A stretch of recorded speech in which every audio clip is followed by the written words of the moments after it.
Experience Bozarth, the axe-wielding heroine of 1779. The crack of a rifle pierces the morning mist. A 50-year-old man stands alone against a battle-hardened warriors, his empty gun still warm in his calloused hands. Behind him his children flee across the open field before him. A dead warrior lies sprawled beside a sapling, while another advances with a razor-sharp tomahawk, raised high, its edge glinting in the morning sun. Before we dive into today's gripping tales of courage and survival from the Pennsylvania frontier, make sure to subscribe to Native Legends and History Stories. Hit that notification bell to never miss. Our weekly episodes bring you the raw, unfiltered stories that shaped America's earliest days. As the American Revolution rages in 1779, the settlers of western Pennsylvania's Westmoreland County waged their own desperate battles for survival. On the sprawling wilderness, where dense forests meet the winding Monongahela River, 50-year-old David Morgan has carved out a life amidst constant danger. A kinsman of the renowned Colonel Morgan of the Rifle Battalion, David's weathered hands and sharp eyes speak of decades spent defending his family against frontier raids. With attacks intensifying, Morgan moves his family to a fortified settlement 20 miles north of the province line. Thick wooden walls rise from the eastern bank of the Monongahela, offering shelter to dozens of frontier families. But even here, survival demands risk. Fields must be tended, crops harvested, livestock fed. This spring morning, Morgan watches his younger children disappear down the worn trail toward their plantation, 1 mile from the fort's protective walls. Their hoes and shovels bounce against their shoulders as they walk, morning dew soaking their leather boots. The distance seems small, but in these dangerous times, every step beyond the walls could lead to death. Morgan's restless fingers check his rifle's priming as he follows his children. The weapon's familiar weight settles against his shoulder as he scans the tree line. He reaches the field where his children now work the soil, their backs bent to the morning's labor. The thud of their tools and shuffle of feet in fresh earth fill the air.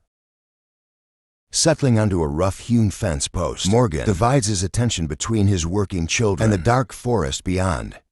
His eyes catch every movement: a deer's white tail, a rabbit's sudden dash, the wind stirring branches. Then he sees them. 2 warriors materializing from the shadows, bodies painted for war, moccasins silent on the forest floor. Their muscled arms grip weapons as they glide between trees, heading straight for his unsuspecting children. Morgan's warning cry splits the air like a thunderclap. His children drop their tools mid-swing, spinning toward the sound. They've drilled for this moment countless times. Run, don't look back. Head for the fort. Their feet pound the freshly tilled earth as they flee. The warriors change course instantly, their painted faces turning toward Morgan. At 60 winters, Morgan knows his legs can't outrun their swift feet. His only chance lies in the rifle, gripped in his calloused hands. In a move born of desperate cunning, he charges forward for purchase toward his attackers. His boots dig into soft earth as he covers the distance in powerful strides, then throws himself behind a massive oak tree. His unexpected advance forces the warriors to scramble for cover. They dive behind saplings, barely thick enough to shield their bodies. Morgan's rifle steadies against rough bark. Years of hunting have taught him to shoot fast and true. The rifle's report drowns all other sound. His first attacker crumples, chest exploding in a spray of red, dead before his knees hit dirt. But now, death approaches in the form of the second warrior, younger and faster, weapon primed and ready. Morgan's rifle hangs useless, empty of powder and shot. The warrior's bullet screams past, close enough to stir Morgan's gray hair. With no time to reload, Morgan swings his rifle like a club, its wooden stock now his only defense. They circle each other in the small clearing, boots and moccasins crushing spring flowers. The warrior's face shows no emotion, but his dark eyes never leave Morgan's weapon. Decades of frontier life have hardened Morgan's muscles. But will that be enough against the warrior's youth and speed? The next heartbeat could bring either victory or death. The warrior's tomahawk flashes through morning air as Morgan swings his clubbed rifle. Steel meets wood with a thunderous crack that echoes across the clearing. Splinters explode outward like deadly shrapnel as the rifle's lock shatters into useless fragments. Morgan's left hand explodes in searing pain, his little finger completely severed, spinning away into the undergrowth, the next one hanging by a mere thread of skin and sinew. The warm trickle of blood runs down his wrist, but survival leaves no time for pain. The warrior launches forward, using the momentum of his tomahawk throw. His muscled shoulder drives into Morgan's chest with the force of a battering ram. Both men crash to the ground, the impact driving air from their lungs in explosive grunts. Pine needles and dead leaves scatter from beneath them as they hit the forest floor with bone-jarring force. Morgan's decades of frontier experience take over. He tucks his chin, rolls with the impact, and manages to come out on top. His knees pin the warrior's arms as his greater weight bears down. Victory seems within reach as he raises his fist for a crushing blow. But the warrior is far from finished. Years of combat training fuel his counterattack. His hips buck with explosive power. His legs scissor upward, catching Morgan in the small of his back. The world spins as Morgan finds himself airborne. He crashes onto his back, head snapping against packed earth. Stars explode behind his eyes before he can recover. The warrior's weight slams onto his chest. Strong thighs clamp around his ribs, squeezing precious air from his lungs. The warrior's hands snake toward the knife at his waist, fingers eager for the killing blade. The triumphant war cry pierces the forest like a physical force. Birds explode from nearby branches in terrified flight. The sound promises death, promises another scalp to hang from the warrior's belt. But fate has other plans. The warrior's questing fingers tangle in unexpected fabric, a woman's apron, stolen from a nearby homestead and hastily knotted above his weapon. The simple cloth becomes an unlikely savior, buying precious seconds as the warrior fights to free his blade. Morgan sees his chance.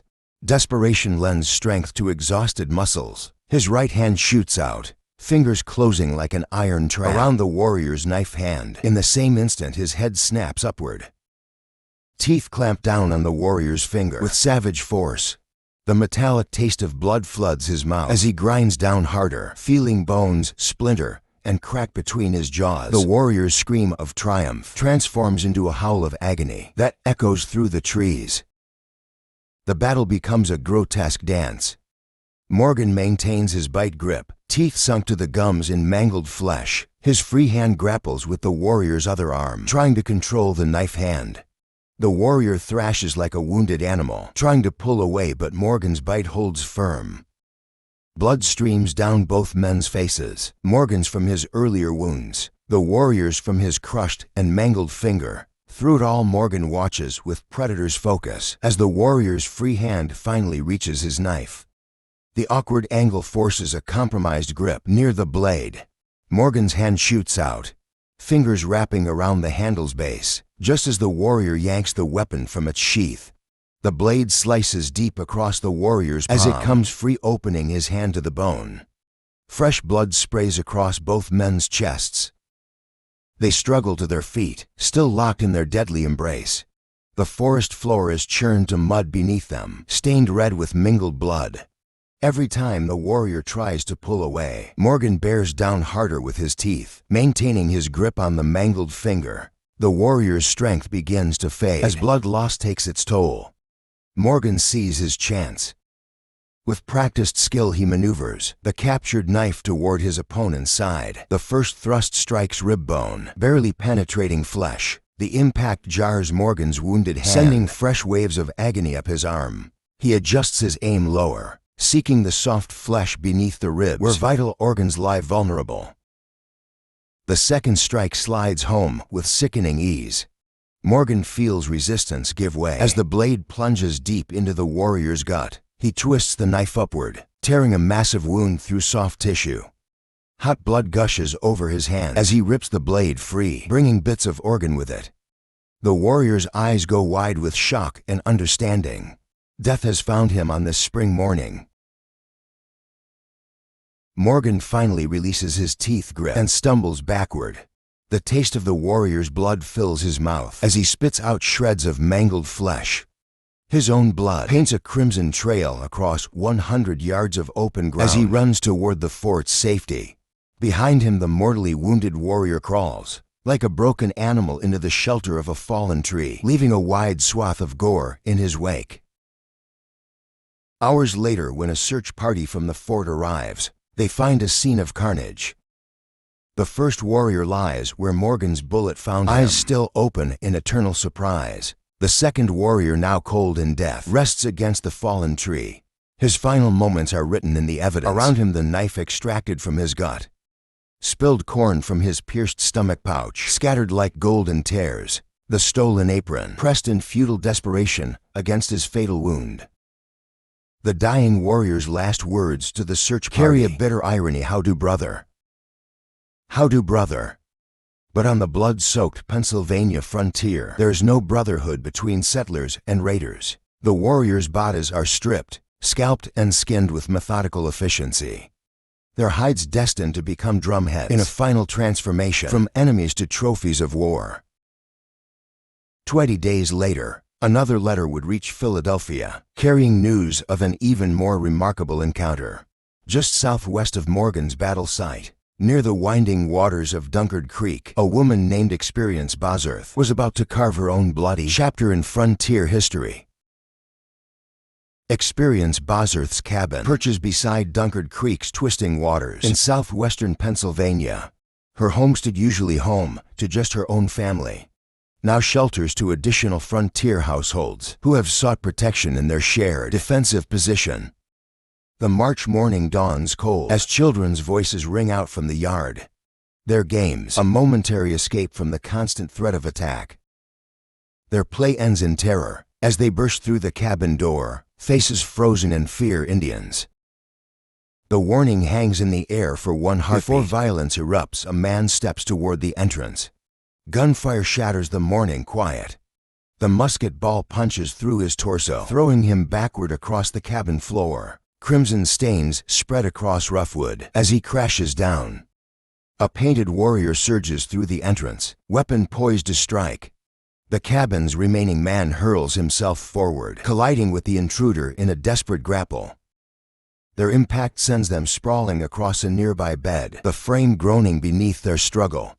The settler manages to gain the upper position, straddling his opponent, a knife. The cry rings out, "Get me a knife." Experience Bozarth spots a quicker answer. Sunlight glints off the axe's blade where it rests within reach. Her hand finds the worn handle. Years of frontier labor have prepared her for this moment. The weapon rises smoothly, her arms strengthened by countless days of wilderness work. The axe descends with lethal accuracy. Steel meets skull with a sickening crunch. The warrior's head splits apart, painting bed linens with blood and brain matter. His body goes instantly slack, lifeless eyes fixed on nothing but survival. Allows no pause to consider the killing. Another warrior fills the doorway, his rifle already at his shoulder. Smoke and thunder fill the confined space. The man on the bed convulses as lead tears through his heart. A final gasp escapes his lips as he collapses across his dead opponent.